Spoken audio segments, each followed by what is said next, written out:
Assalamualaikum warahmatullahi wabarakatuh. Alhamdulillahirabbil alamin. Arsala rasulahu bil huda wa dinil haq liyuzhirahu 'ala dini kullihi walau karihal musyrikun walau karihal munafiqun. Asyhadu an la ilaha illallah wa asyhadu anna Muhammadar Rasulullah la nabiyya ba'da amma ba'd.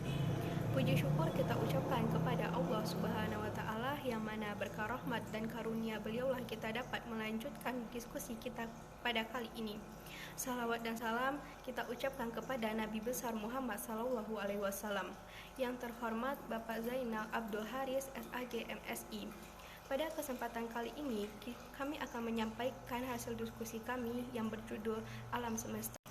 Kami dari kelompok 11 yang beranggotakan Selvi Wulandari 20 10 11 55 11 00 92 yang akan membaca materi keempat, Serlius Manila 20 10 11 55 11 0093 yang akan membacakan materi kedua, Sofia Safitri 20 10 11 55 11 0094 yang akan membacakan materi ketiga, Syahla Ayumni Nabilah 20 10 11 55 11 0095 yang akan membacakan materi pertama. Assalamualaikum warahmatullahi wabarakatuh. Baiklah, di sini saya akan menyampaikan materi pertama dari kelompok 11, yaitu pengertian alam semesta. Menurut pandangan Islam, alam semesta adalah bukti bahwa adanya Allah Subhanahu wa taala.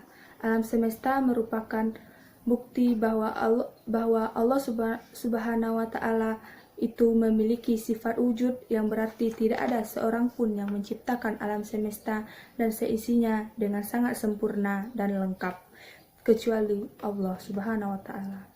Allah Subhanahu wa taala menciptakan alam semesta untuk memenuhi kebutuhan manusia. Apa yang ada di dunia ini bisa dikelola untuk menjadi tamlik atau dimiliki oleh manusia sebagai makhluk Allah yang paling sempurna. Jika kita mencari proses penciptaan alam semesta di dalam Al-Quran, terdapat salah satu ayat yang menjelaskan prosesnya seperti di surah As-Sajdah ayat 4 yang artinya, Allah lah yang telah menciptakan langit dan bumi dan segala yang ada di antara keduanya dalam waktu 6 hari. Kemudian Dia bersemayam di atas arsy. Kamu semua tidak memiliki seorang penolong dan pemberi syafaat pun selain dirinya. Lalu, apakah kamu tidak memperhatikannya? Dalam perspektif Islam, tujuan penciptaan alam semesta ini pada dasarnya adalah sarana untuk menghantarkan manusia pada pengetahuan dan pembuktian tentang keberadaan Maha Kuasa Allah. Keberadaan langit dan bumi mewajibkan adanya penciptaan yang menciptakan keduanya. 6 hari penciptaan alam semesta, yaitu hari pertama diciptakannya langit dan bumi dan jadilah terang. Hari kedua Allah menciptakan cakrawala. Hari ketiga Allah menciptakan daratan dipisahkan dengan lautan. Hari kedua Allah menciptakan cakrawala. Hari ketiga Allah menciptakan daratan dipisahkan dengan lautan, tumbuh-tumbuhan. Hari keempat matahari, bulan, dan bintang diciptakan. Hari kelima binatang di lautan dan burung di udara. Hari keenam binatang di bumi dan ternak dan binatang melata. Manusia pertama diciptakan, Adam dan Hawa. Menurut sains, alam semesta merupakan ruang dan waktu serta segala isinya, yaitu planet, bintang, galaksi, dan semua bentuk energi dan materi. Ruang keseluruhan alam semesta belum dapat diketahui, namun kita dapat mengetahui besar alam semesta yang dapat diobservasi. Diameter alam semesta yang dapat diobservasi adalah 8,8 dikali 10 atau 93 miliar tahun cahaya. Alam semesta atau biasa disebut dengan jagat raya adalah keseluruhan dari ruang dan waktu yang terdiri dari triliunan galaksi yang terbentuk dari bintang-bintang sesuai peristiwa Big Bang ratusan miliar tahun yang lalu. Penelitian juga percaya bahwa alam semesta terbentuk pada 10 hingga 20 miliar tahun lalu, alam semesta terbentuk dari energi yang sangat besar dan padat. Kemudian terus-menerus mengalami perluasan. Dari hasil penelitian itu, sebagian besar ilmuwan percaya teori Big Bang. Baiklah, cukup itu materi pertama dari kelompok 11. Terima kasih. Assalamualaikum warahmatullahi wabarakatuh. Saya Serlius Manila, nomor BP 20 10 11 55 11 0093, akan mencoba menjelaskan materi poin B, yaitu alam semesta menurut saintis. Sejak zaman dahulu, manusia telah mengerahkan berbagai upaya untuk menyelidiki rahasia serta mencari hubungannya dengan kebutuhan dan tujuan hidupnya di muka bumi ini. Oleh karena itu, muncul para ahli ilmu alam seperti ahli astronomi, meteorologi, geologi, fisika, dan sebagainya, serta ahli filsafat di bidang tersebut. Awal mulanya, penemuan tentang ilmu astronomi menyebabkan ahli kosmologi terbagi menjadi dua kelompok beda pendapat, yaitu kelompok pertama, kelompok yang beranggapan bahwa alam semesta ini statis. Dari awal diciptakannya sampai sekarang, bahkan sampai masa yang akan datang, tidak berubah. Dua, kelompok yang beranggapan bahwa alam semesta ini dinamis, yang selalu bergerak dan berubah. Teori-teori terbentuknya alam semesta menurut para ahli. 1. Teori dentuman atau teori ledakan. Teori ini pertama kali diusulkan oleh ilmuwan kosmologi asal Belgia, yaitu A.B. Georges. Teori ledakan atau yang biasa dikenal dengan teori Big Bang menafsirkan bahwa alam semesta ini dimulai dengan satu ledakan dahsyat. Materi yang terdapat dalam alam semesta ini mula-mula berdesakan satu sama lain dalam suhu dan kepadatan yang sangat tinggi, sehingga hanya beberapa proton, neutron, dan elektron tidak mampu membentuk susunan yang lebih berat. Karena mengambang, maka suhu menjadi menurun, sehingga proton dan neutron berkumpul membentuk inti atom. Menurut kosmologi Big Bang, sistem tata surya kita terbentuk 5 miliar tahun lalu. Bintang-bintang tertua diduga terbentuk 10 miliar tahun lalu, dan banyak di antaranya telah menamatkan riwayatnya sebagai supernova atau berevolusi menjadi lubang hitam. Pembentukan galaksi terjadi sekitar 13-14 miliar tahun yang lalu. Sebelum itu, jagat raya hanya terdiri dari gas hidrogen, helium, dan radiasi, tetapi gravitasi tetap berpengaruh besar pada strukturnya. Hampir 15 miliar tahun lalu, antara radiasi dengan materi tidak lagi terjadi pengandengan. Pada saat ini, elektron dan proton purba bergabung membentuk hidrogen. Sebelum itu, keduanya berada dalam keadaan bebas dengan kekuatan medan elektromagnetik. Penemuan saintifik terhadap penciptaan alam telah melahirkan berbagai gagasan. Penemuan yang paling monumental adalah melalui teori Big Bang. Alam ini merupakan diferensiasi dari bahan yang mengembang secara cepat setelah terjadi ledakan dahsyat. Karena pengembangan terjadi beberapa kali pembentukan, maka proses pengembangan pertama terjadi kira-kira 7-10 miliar tahun.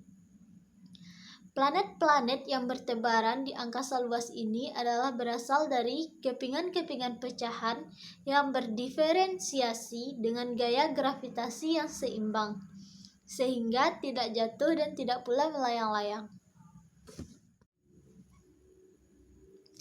Sekitar 4,5 miliar tahun yang lalu, bumi kita ini berbentuk sebagai bola pijar yang berisi elemen-elemen berat dan ringan. yang tidak diproduksi oleh matahari di dalam reaksi fungsi nuklirnya. Keadaan bumi seperti ini menunjukkan bahwa ia berasal dari hasil ledakan sebuah supernova yang relatif dekat dengan matahari. Berkat pengaruhnya gaya gravitasi matahari, lambat laun kemudian bumi menjadi padat. Pada suhu sekitar 6000 derajat Celcius, elemen-elemen bumi yang berat yang ada di dalam bumi mengumpul menjadi inti bumi, di mana bagian dalamnya padat dan keras akibat tekanan yang sangat tinggi, sementara bagian luarnya masih lunak.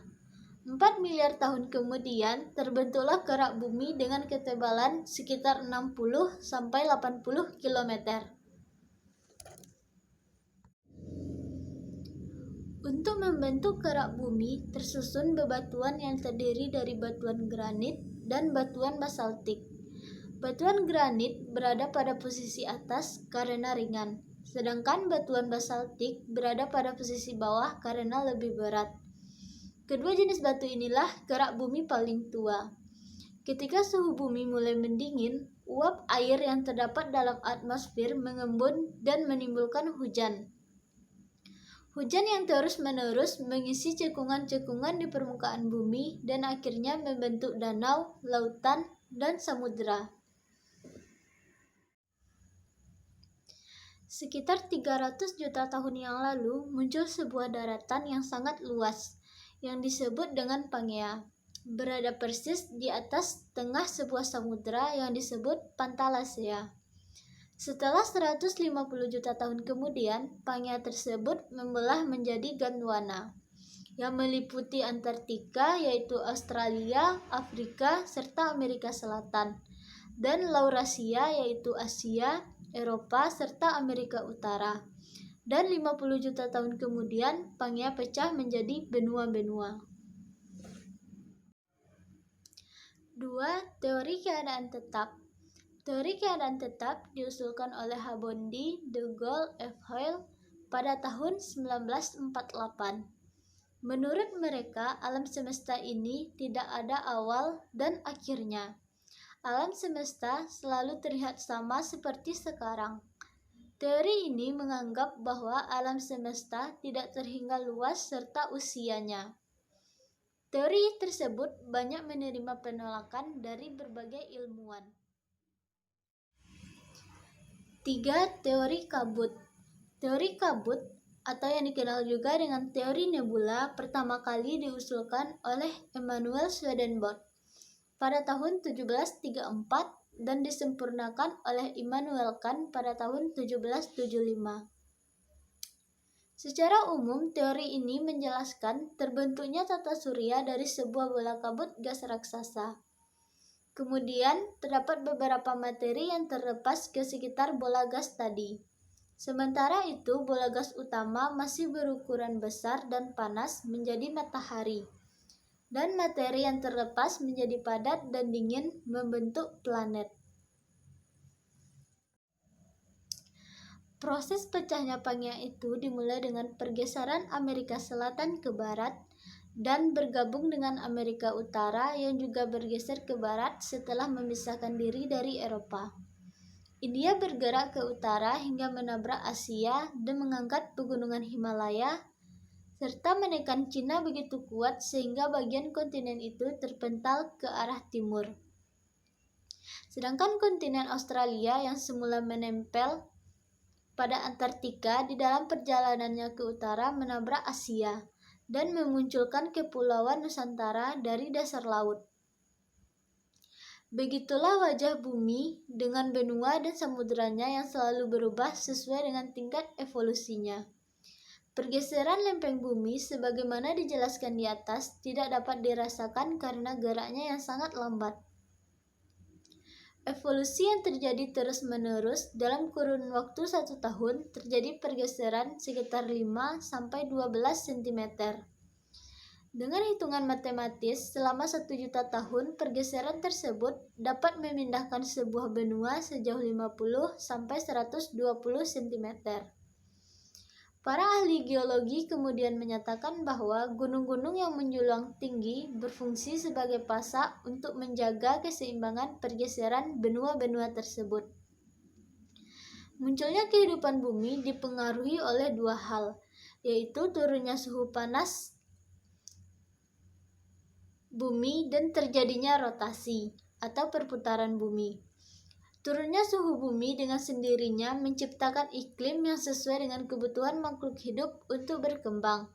Sedangkan rotasi bumi menyebabkan terjadinya siang dan malam.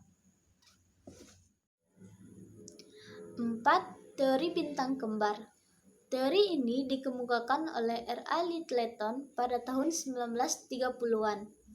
Dalam teori ini dijelaskan bahwa mula-mula matahari kembar dan saling mengelilingi. Kemudian salah satu matahari tersebut ditabrak oleh bintang yang sedang melintas, lalu hancur menjadi materi yang lebih kecil, namun tetap mengitari matahari yang masih utuh. Lama-kelamaan materi tadi menjadi sebuah planet. Sekian penjelasan materi dari saya. Wassalamualaikum warahmatullahi wabarakatuh.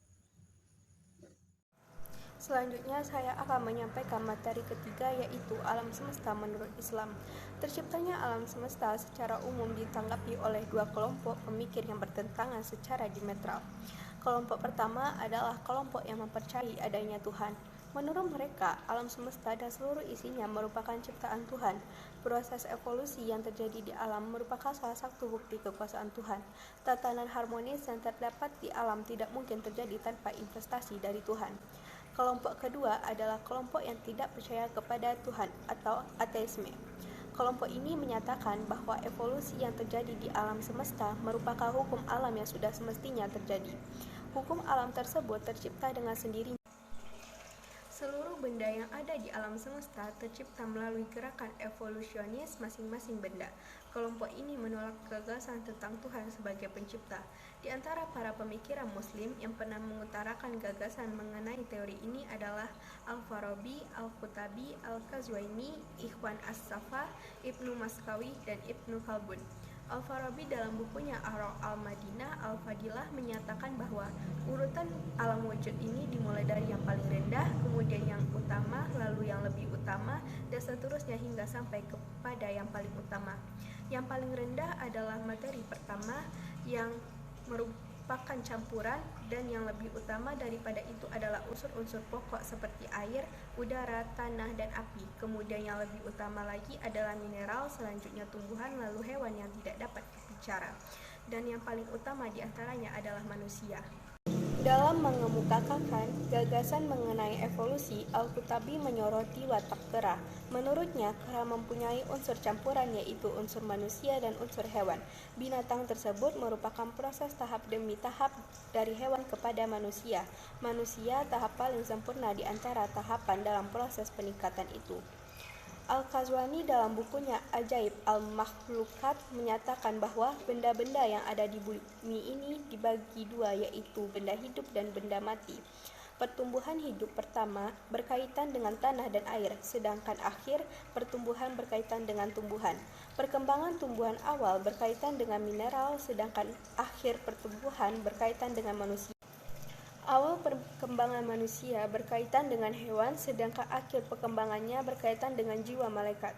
Isyarat tentang kejadian alam semesta sudah dijumpai dalam Al-Quran, diantaranya sebagai berikut. Pertama, diungkapkan dengan proses asal terciptanya beberapa langit dan bumi pada satu yang padu atau radgan.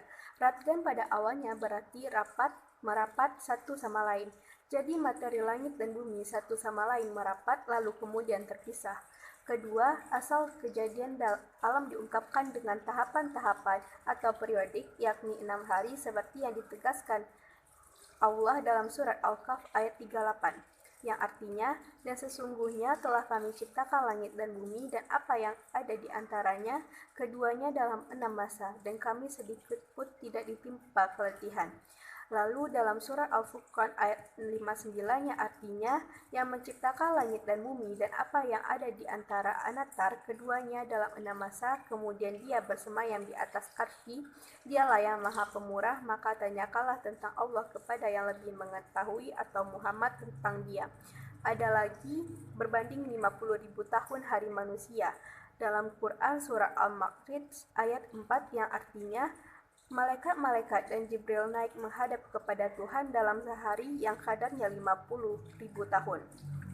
Lalu mana yang benar? Keduanya benar jika diartikan dengan kurun waktu atau masa, bukan hari dalam arti terbit fajar sampai terbenam matahari. Ketiga proses keteraturan alam semesta seperti menjadikan matahari bersinar, bulan bercahaya pada tempat-tempat perjalanannya untuk mengetahui bilangan tahun, diturunkannya curahan air dari awan, dan sebagainya.